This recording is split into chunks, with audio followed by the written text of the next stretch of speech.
ನಮಸ್ಕಾರ ಬಂಧುಗಳೇ, ನಿನ್ನೆ ಒಂದು ವಿಡಿಯೋನ ನಮ್ಮ ಚಾನಲಲ್ಲಿ ಪಬ್ಲಿಷ್ ಮಾಡಿದ್ವಿ. ಚಿತ್ರದುರ್ಗದ ಹಾಸ್ಟೆಲಲ್ಲಿ ಒಬ್ಬ ಶಿಕ್ಷಕ ಒಬ್ಬ ವಿದ್ಯಾರ್ಥಿಯನ್ನು ಕಾಲಿಂದ ಒದ್ದು ಹಿಂಸೆ ಮಾಡ್ತಾ ಇರ್ತಂಥದ್ದು. ಆ ಶಿಕ್ಷಕವನ್ನು ಚಿತ್ರದುರ್ಗದ ಪೊಲೀಸರು ಬಂಧಿಸುವಲ್ಲಿ ಯಶಸ್ವಿಯಾಗಿದ್ದಾರೆ. ಸಾಮಾಜಿಕ ಜಾಲತಾಣಗಳಲ್ಲಿ ಒಂದು ವಿಡಿಯೋ ತುಣುಕು ವೈರಲ್ ಆಗ್ತಾ ಇತ್ತು. ಆ ವಿಡಿಯೋನಲ್ಲಿ ಒಬ್ಬ ಸ್ಟೂಡೆಂಟ್ನ ಒಬ್ಬ ಟೀಚರ್ ಬಡಿದು ಹಿಂಸೆ ಮಾಡೋದು ಕಂಡು ಬರುತ್ತದೆ. ಈ ಒಂದು ವಿಡಿಯೋ ಬಗ್ಗೆ ನಮ್ಮ ನಾಯಕನಹಟ್ಟಿ ಪೊಲೀಸ್ ಸ್ಟೇಷನಲ್ಲಿ ಒಂದು FIR ದಾಖಲಾಗಿದೆ. ಶ್ರೀ ಗುರು ತಿಪ್ಪೇರುದ್ರ ಸ್ವಾಮಿ ಟೆಂಪಲ್ ಎಕ್ಸಿಕ್ಯೂಟಿವ್ ಆಫೀಸರ್ ಈ ಕಂಪ್ಲೇಂಟ್ ಅನ್ನು ಕೊಟ್ಟಿದ್ದಾರೆ. ಕಂಪ್ಲೇಂಟ್ ಪ್ರಕಾರ ವಿಡಿಯೋದಲ್ಲಿರುವಂಥ ಘಟನೆ ಗುರು ತಿಪ್ಪೇರುದ್ರ ಸ್ವಾಮಿ ವೇದ ಪಾಠಶಾಲದಲ್ಲಿ ನಡೆದಿದೆ. ಅದು ಯಾವಾಗ ನಡೆದಿದೆ ಅಂತ ಗೊತ್ತಾಗಲಿಲ್ಲ, ಬಟ್ ಅದೇ ಪ್ಲೇಸಲ್ಲಿ ನಡೆದಿದೆ ಮತ್ತು ಅದರಲ್ಲಿ ಹಲ್ಲೆ ಮಾಡಿರುವಂಥ ಟೀಚರ್ ವೀರೇಶ್ ಎಂಬುವರು ಅಂತ ಕಂಪ್ಲೇಂಟ್ ದಾಖಲಾಗಿದೆ.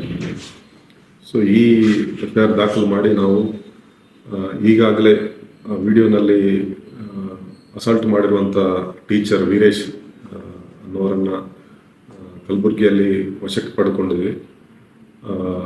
ಅವರನ್ನು ವಿಚಾರ ಮಾಡಿ ನಾವು ಕೋರ್ಟ್ ಮುಂದೆ ಹಾಜರುಪಡಿಸ್ತೇವೆ. ಸುಮಾರು ತಿಂಗಳ ಹಿಂದೆ ನಡೆದಿದೆ ಅಂತ ನಮಗೆ ಗೊತ್ತಾಗಿದೆ. ಘಟನೆ ನಡೆದಾಗ ಯಾವುದೂ ಕೂಡ ಕಂಪ್ಲೇಂಟ್ ಬಂದಿಲ್ಲ. ಆವಾಗ ಯಾರೂ ಪೊಲೀಸ್ ಸ್ಟೇಷನ್ ಗಮನಕ್ಕೆ ಈ ಘಟನೆ ಬಗ್ಗೆ ಕಂಪ್ಲೇಂಟ್ ಕೊಟ್ಟಲಿಲ್ಲ.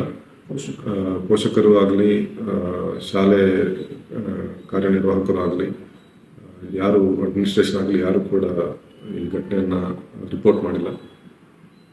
ಈಗ ಅದೊಂದು ವಿಡಿಯೋ ವೈರಲ್ ಆಗಿರೋದ್ರಿಂದ ಈ ಘಟನೆ ಬೆಳಕಿಗೆ ಬಂದಿದೆ.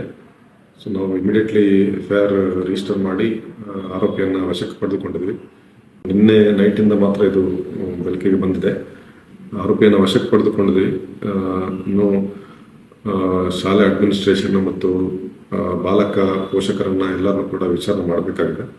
ವಿಚಾರ ಮಾಡಿದ ನಂತರ ಮುಂದಿನ ಡೀಟೇಲ್ಸನ್ನು ಶೇರ್ ಮಾಡ್ತೀನಿ.